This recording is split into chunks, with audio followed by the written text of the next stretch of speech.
Donc, tout ça, c'est du symbolisme. Mais ceux qui n'ont pas le discernement ne vont pas le voir. Ceux qui ont le discernement vont comprendre exactement qu'est-ce qui se passe. OK? Alors, c'est pour ça qu'on est dans le Matthieu 24 en ce moment.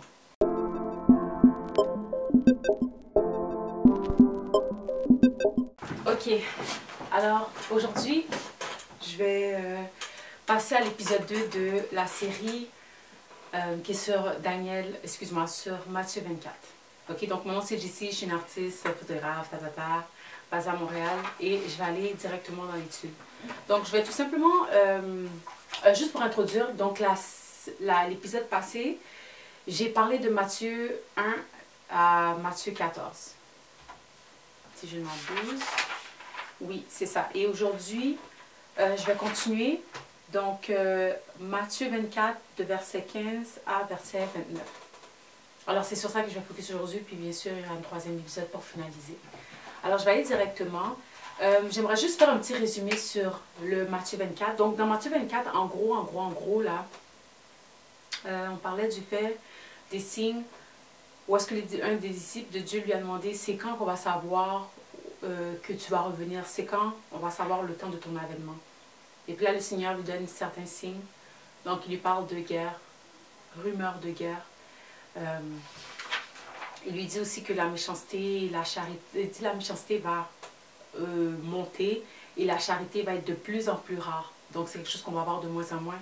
Et donc, certainement, l'amour aussi. Les temps vont être un petit peu plus difficiles, certainement. Pour les chrétiens en général. Et vraiment, ceux qui vont persévérer jusqu'à la fin sont ceux qui seront sauvés. Ceux qui auront abandonné, ça veut dire, avant que la fin arrive, sont ceux qui, malheureusement, ne seront pas sauvés. Et donc, c'est ça. Donc, dans l'épisode précédent, donc on a vu tous ces signes qui vont arriver. Et à la fin, Dieu nous dit, mais la bonne nouvelle, ok, c'est ça qui va, quand la bonne nouvelle là, ok, que Jésus est mort pour nous, qui nous donne accès à la vie éternelle, après que tout le monde ait entendu cette bonne nouvelle, alors le Fils va revenir et ce sera la fin. Donc c'est vraiment ça qu'il faut focus là-dessus et c'est d'ailleurs notre mandat en tant que chrétien de propager la parole, de marcher, de propager la parole. Et cette parole-là, c'est la parole qui guérit, c'est la parole qui mène à la vie éternelle, c'est la parole qui ne donne plus soif. Donc ça, c'est vraiment notre mission à nous. Et quand tout le monde aura attendu, quand tout le monde aura eu la chance de pouvoir donner sa vie à Dieu, alors Jésus va revenir. Ok. Alors c'est là qu'on voit aussi, c'est mieux de marcher tout sauvé parce que on n'a pas les yeux à travers le monde, donc on ne sait pas ça va être quand la minute que, ok, tout le monde aura su. Tout le monde va avoir entendu. On ne sait pas. Ok, donc je vais continuer. Je vais aller directement dans ma Bible. Oh, j'aurais dû préparer le passage bien avant. Matthieu 24. Matthieu 24, où es-tu? Matthieu 24. Ok, ouais. Ok. Ok. Donc, c'est ça. Je vais prendre mes lunettes d'eau pour voir mieux au lieu de plisser mes yeux. Ok. Donc je vais lire, puis c'est ça.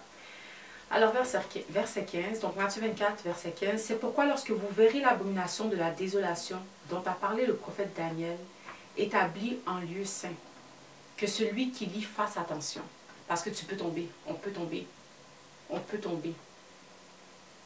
Alors c'est mieux de ne pas se négliger, de ne pas négliger qu'est-ce que Dieu nous demande de faire. Alors que ceux qui seront en Judée fuiront dans les montagnes. Que celui qui sera sur le toit ne descende pas pour prendre ce qui est dans sa maison. Et que celui qui sera dans les champs ne retourne pas en arrière pour prendre son manteau. Malheur aux femmes qui seront enceintes et celles qui allaiteront en ces jours-là. Priez pour que votre fuite n'arrive pas en hiver, ni un jour de sabbat.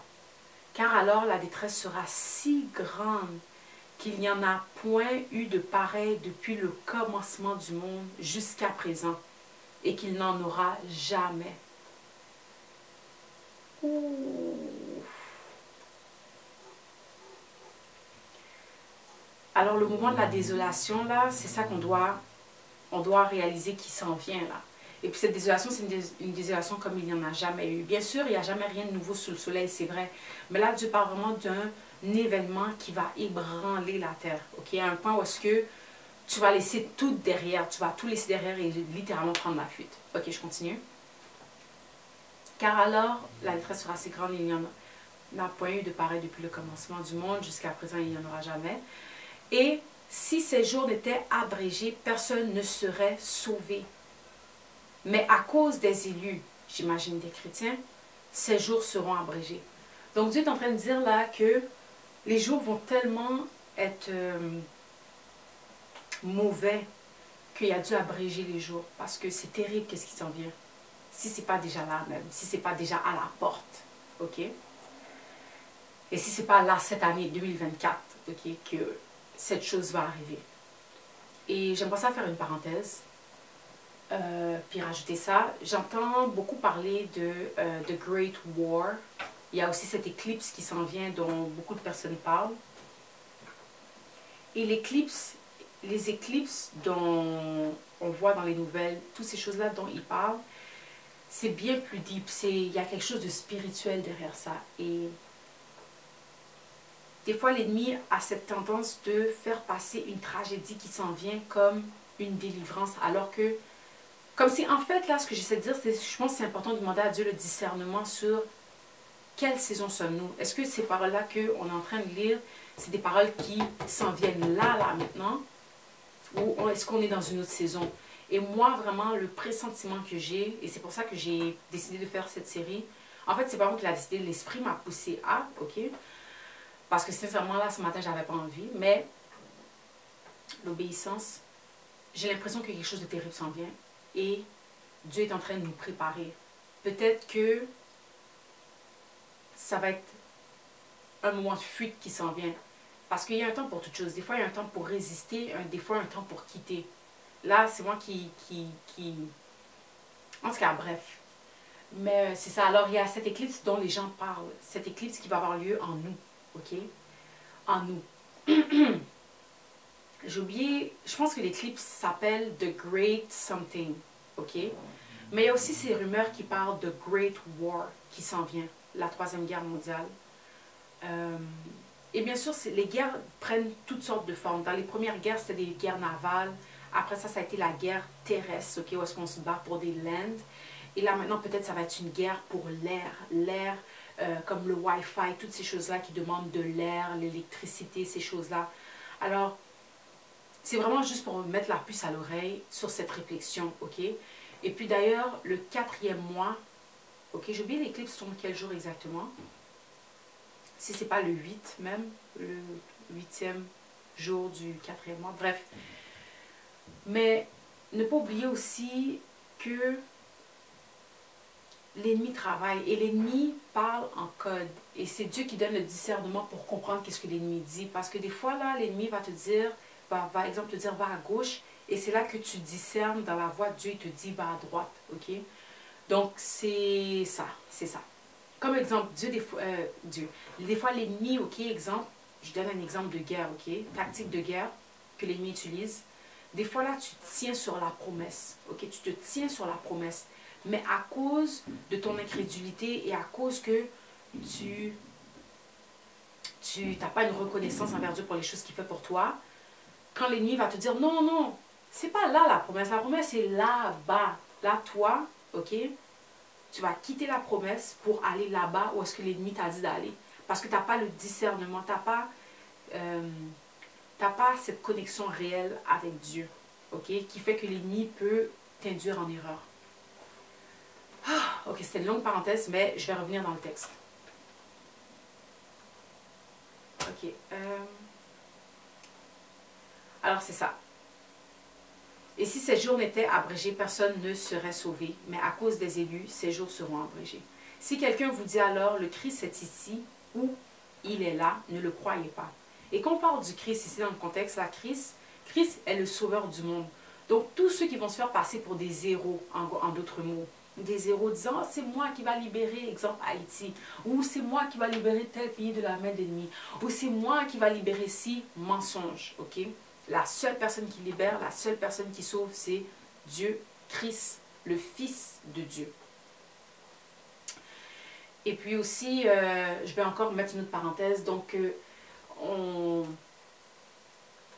quand il dit il va s'élever des faux Christ, là, c'est vraiment il va s'élever des faux héros. Je pourrais littéralement prendre le mot héros pour remplacer le mot Christ dans ce passage 24. Matthieu 24, verset 24. Et Superman, Spider-Man, Batman, Catwoman, toutes ces choses, super-héros, super XYZ, c'est des antichrists. Ce sont des antichrists. Ils se font passer pour des héros alors que le vrai héros, c'est Dieu. Alors, c'est vraiment pour montrer comment l'ennemi a vraiment amené une désolation terrible dans le pays, okay, dans le monde entier. Où est-ce qu'on ne réalise même pas que on idolâtre des faux Christ, c'est-à-dire des faux héros, Spider-Man, ou sinon des présidents, ou sinon des activistes. Ce n'est pas des héros. C'est pas des héros. Le seul héros, la seule vérité, ok, c'est que Dieu, le Père, a envoyé son Fils, Jésus-Christ, afin qu'il porte le fardeau du monde, pour que tout homme qui croit en lui, tout homme, puisse avoir la vie éternelle. Il y a le passage qui dit « Car Dieu a tant aimé le monde qu'il a donné son Fils unique ».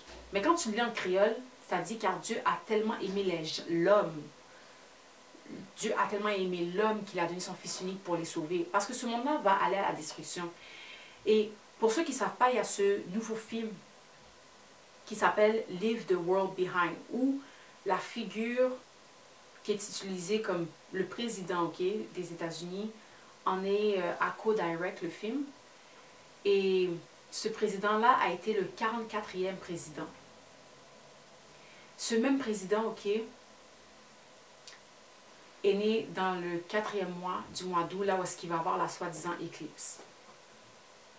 Ce même président, a des covers où est-ce que il représente le dieu de destruction. En d'autres mots, on l'appelle Shiva. Shiva, c'est le nom qu'elle a dans l'hindouisme, mais Shiva, destruction, en réalité, on parle de Satan, carrément, le diable. Et ce même président aussi a été sur un cover, l'Économiste, où est-ce qu'il était dans un bateau, comme pour représenter l'arche de Noé. Ce même président encore, 444, donc 44 le représente lui, le 44e président, qui est né le 4 août, qui est né en août, j'oublie quelle date exactement, mais j'aurai les informations. Ce même président, Jay-Z, a fait un tour qui s'appelle 444, Ensuite, il y a un tour, il y a un comédien là qui s'appelle,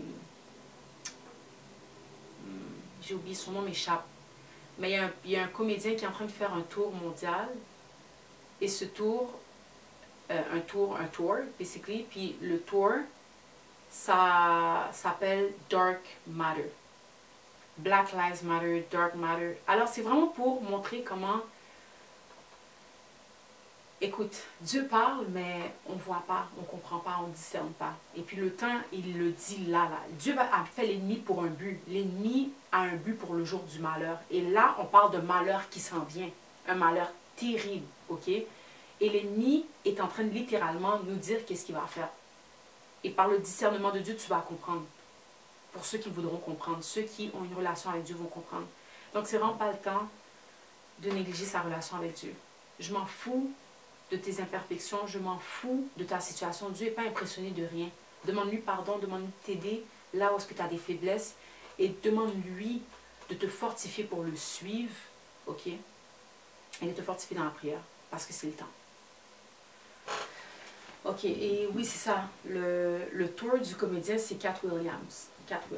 Et vous allez remarquer, dans une de ses interviews le plus populaire, il portait une chaîne, Une chaîne avec comme les rames d'un bateau, comme, tu sais, le guidon d'un bateau. Alors, c'est ce qu'il portait, avec exactement, je pense que c'était 6 ou 8 branches, dans le fond, un peu comme un soleil. Donc, tout ça, c'est du symbolisme. Mais ceux qui n'ont pas le discernement ne vont pas le voir. Ceux qui ont le discernement vont comprendre exactement qu'est-ce qui se passe. Alors, c'est pour ça qu'on est dans le Matthieu 24 en ce moment. Je vais continuer à lire. Ok, donc car il s'élèvera de faux Christ, donc de faux héros. Et ici et là, il ne les croyait pas, car il s'élèvera. Ok. Ok, donc car il s'élèvera de faux Christ et de faux prophètes. Donc faux héros et de faux prophètes. Ceux qui prétendent que Dieu est en train de Dieu m'a dit ci, Dieu m'a dit ça. Lies.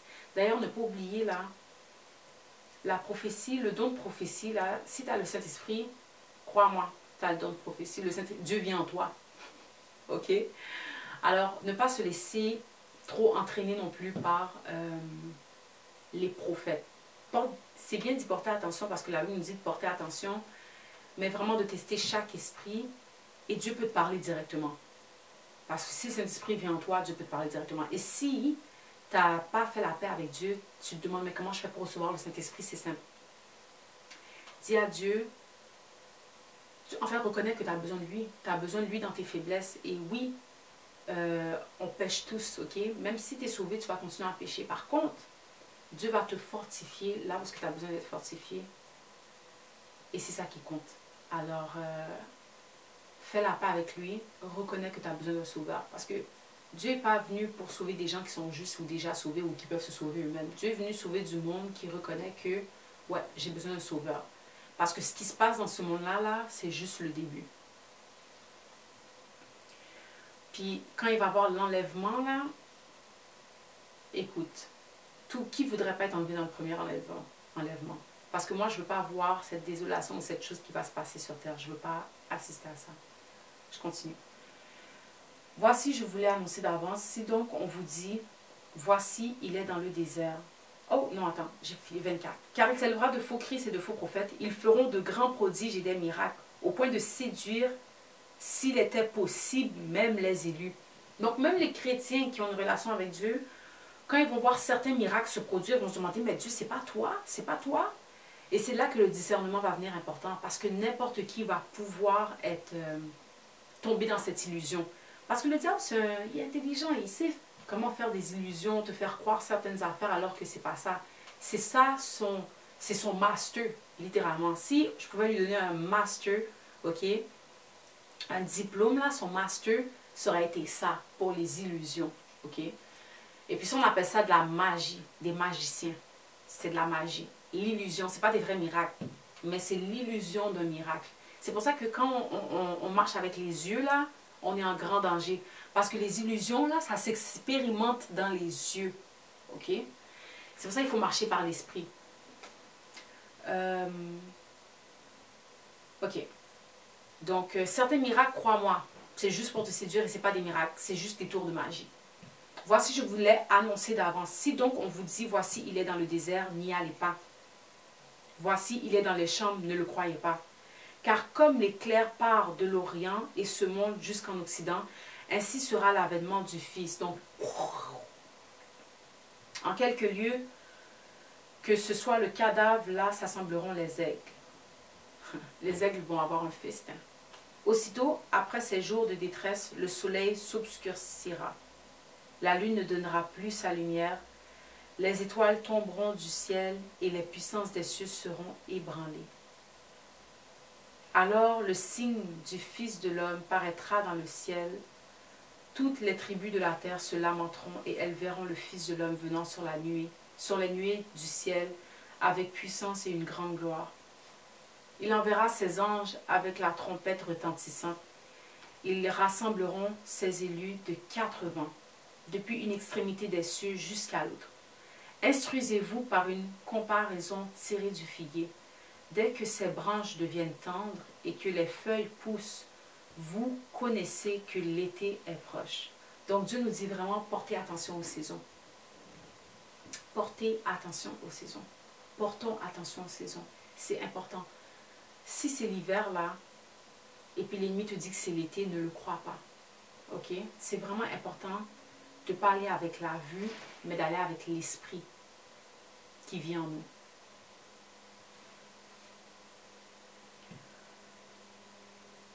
Ok. De même, quand vous verrez toutes ces choses, sachez que le Fils de l'homme est proche à la porte. Je vous le dis en vérité, cette génération ne passera point que tout cela n'arrive. Le ciel et la terre passeront, mais mes paroles ne passeront point. Donc en réalité, Dieu dit que tout ce qui est sur terre est du vent. Tout ce qui est sur terre est amené à disparaître. Oh, finalement, j'ai fini le texte complet. Oh non, ok. Finalement, j'ai fait jusqu'à 35. Mais tout ce qui est sur terre va disparaître. La seule chose qui reste, c'est ce que Dieu dit. C'est pour ça aussi que quand on lit ça, là, on dit, My God, Dieu, tout ce que tu dis est arrivé. Eh bien, ouais, crois-le. Alors, quand Dieu te dit que tout ça va disparaître aussi, crois-le. Quand Dieu te dit qu'il est le seul chemin, la vérité et la vie, crois-le. Quand Dieu te dit ne marche pas par tes yeux, mais par l'esprit, crois-le. Quand Dieu te dit que c'est pas la chair et le sang que tu combats, mais c'est les esprits, les malins de ce monde, crois-le. Quand Dieu te dit que c'est juste par la foi que tu obtiens le salut, crois-le.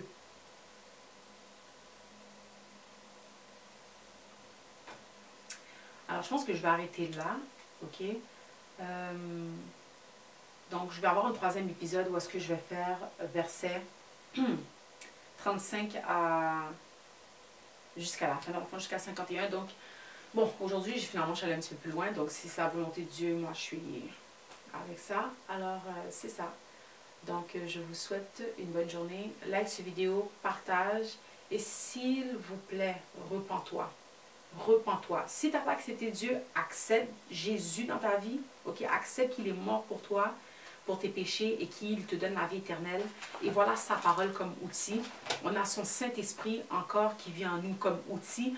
On a les anges de l'Éternel avec qui nous est assigné comme outil pour ceux qui ont la crainte de Dieu. Alors, Dieu ne nous a pas laissés seuls. Et son armée est bien plus puissante que ce que nos yeux voient. Parce qu'il faut comprendre que le monde est fait de choses invisibles. Les choses invisibles sont plus réelles que les choses visibles. Parce que, encore une fois, les illusions sont expérimentées par les yeux. Mais la vérité qu'on ne voit pas, l'amour de Dieu le Père, c'est ça qui nous fait vivre. C'est ça notre essence. Donc, c'est ça. Ok, I'm done. Bonne journée.